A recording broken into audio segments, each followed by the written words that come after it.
할렐루야. 사랑하는 대강의 가족 여러분, 오늘 하루도 하나님의 말씀과 동행하는 삶이 되길 소망합니다. 오늘 함께 나눌 하나님의 말씀은 마태복음 22장 7절에서 14절 말씀입니다. 임금이 노하여 군대를 보내어 그 살인한 자들을 진멸하고 그 동네를 불사르고 이에 종들에게 이르되 혼인잔치는 준비되었으나 청한 사람들은 합당하지 아니하니 내거리 길에 가서 사람을 만나는 대로 혼인잔치에 청하여 오라 한대 종들이 길에 나가 악한 자나 선한 자나 만나는 대로 모두 데려오니 혼인잔치에 손님들이 가득한지라.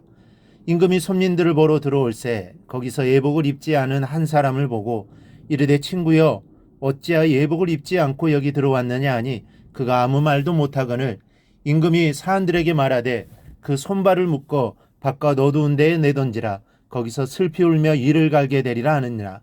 청함을 받은 자는 많되 택함을 입은 자는 적으니라. 아멘. 이 천국을 설명하는 것은 갓난아이에게 뷔페를 설명하는 것과 같이 어렵습니다. 그럴 땐 아이에게 젖을 설명하여 뷔페를 이해시키는 게 쉬울 수 있습니다. 천국을 설명할 때도 이 세상에 있는 것들로 천국을 설명하는 것은 쉽지 않습니다. 그래서 좀 쉽게 접근 가능한 것이 바로 잔치입니다. 예수님께서는 천국을 설명하시면서 천국은 마치 자기 아들을 위하여 혼인잔치를 베푼 어떤 임금과 같다고 말씀하셨습니다. 즉 천국은 곧 잔치라는 말씀입니다. 가보지 못한 천국을 우리로서는 상세히 알 수 없지만 이 잔치의 특성을 이해하면 천국의 개념을 어느 정도 맛볼 수 있는 것입니다.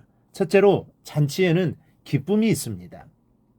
이유가 있는 큰 기쁨입니다. 백일이나 돌, 회갑이나 칠순, 약혼이나 혼인 등 큰 이유들이 있습니다.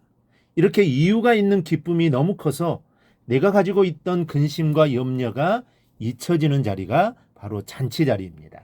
그 중에서도 잘생긴 신랑과 어여쁜 신부가 주인공인 혼인잔치가 가장 기쁜데 예수님께서는 천국을 이 혼인잔치에 비유하셨습니다. 즉 가장 큰 기쁨이 있는 곳, 그 기쁨이 모든 아픔과 슬픔, 염려와 걱정을 완전하게 해결하는 곳이 바로 천국이라는 것입니다. 둘째 잔치는 풍성합니다. 이 잔치집에서는 손님들을 위해 정성을 준비하여 최선을 다해 접대해야 합니다. 갖출 수 있는 것들은 다 마련하고 차릴 수 있는 것은 다 차려서 올리는 것이 잔치입니다. 이 재물이 충분한 집인데도 국수 한 그릇만 대접하면 잔치를 하지 않는 것만 못합니다. 욕은 욕대로 얻어먹고 대접했다는 소리도 듣지 못합니다. 이 잔치를 준비하는 집은 능력껏 정말 할 수 있는 만큼 최선을 다해서 준비합니다. 이것이 잔치입니다. 그런데 천국이 이와 같이 풍성하다는 것입니다. 그도 그럴 것이 우주의 주인이신 하나님께서 자신이 가지고 있는 모든 것을 동원하여 차리시는 잔치 자리가 천국입니다. 그러니 이 얼마나 굉장하겠습니까? 그러므로 천국은 모든 것이 풍족하고 부족함이 없는 곳입니다. 이는 천국에서는 아픔이나 고통이 없다는 의미이기도 합니다. 천국에서는 늘 하나님을 찬양하며 기쁨의 삶을 사는 곳입니다. 셋째로 잔치에는 주인공이 있습니다. 잔치에는 주인공이 없을 수 없습니다. 하지만 때에 따라서는 주인공이 참석하지 못할 수도 있습니다.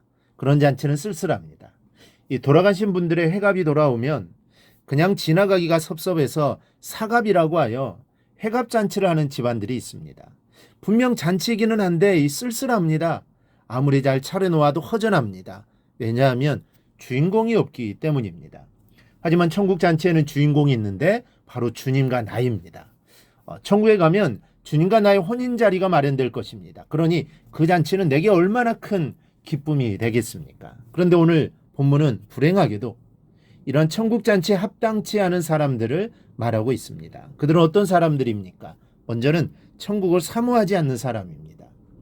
이들은 잔치가 싫어 거절하는 사람들입니다. 밭에 일이 있어서 나가고 사업 때문에 나가지만 그것은 핑계일 뿐 사실은 천국이 귀하지 않기 때문에 천국에 관심이 없기 때문에 핑계를 대고 가지 않는 것입니다. 이 땅이 더 좋고 이 세상에서 일이 더 중요하고 이 세상에서 먹고 마시는 것이 더 좋기 때문에 천국 잔치에 관심이 없는 사람들입니다. 이 당시 이스라엘 사람들은 잔치 전에 미리 1차 통보를 했습니다. 즉 마음이 있었다면 바쁜 일의 조정은 얼마든지 가능한 것이었다는 말씀입니다. 이처럼 복음을 들고 천국으로 초대되었으나 세상에 더 마음을 두고 있는 사람들은 설령 이 자리에 앉아 있다 해도 천국 잔치에는 합당하지 않는 사람입니다. 둘째는 예복이 준비되지 않는 사람들입니다.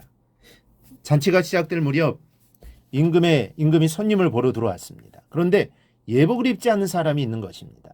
성경은 주인이 이 사람을 사원을 시켜 수족을 결박한 뒤 바깥 어두운 데 내어 던져버렸다고 합니다.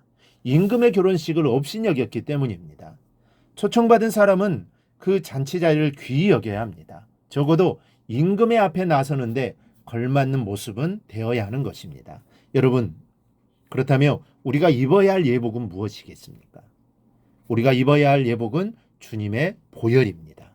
주님의 보혈은 하나님 앞에서 우리의 추한 모습을 다 가리울 의의 옷입니다. 그 옷을 입기 위하여 우리는 십자가의 주님을 만나는 경험을 가져야 합니다.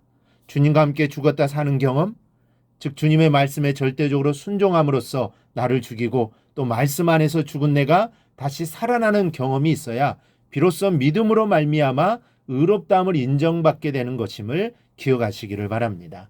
주님은 우리를 천국 잔치에 초대하십니다.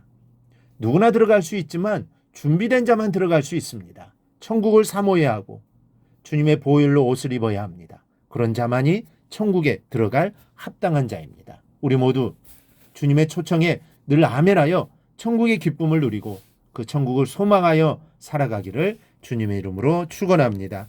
오늘 묵상한 말씀을 굳게 잡고 삶으로 실천하며 살아내는 대강의 모든 성도들이 되기를 축복합니다.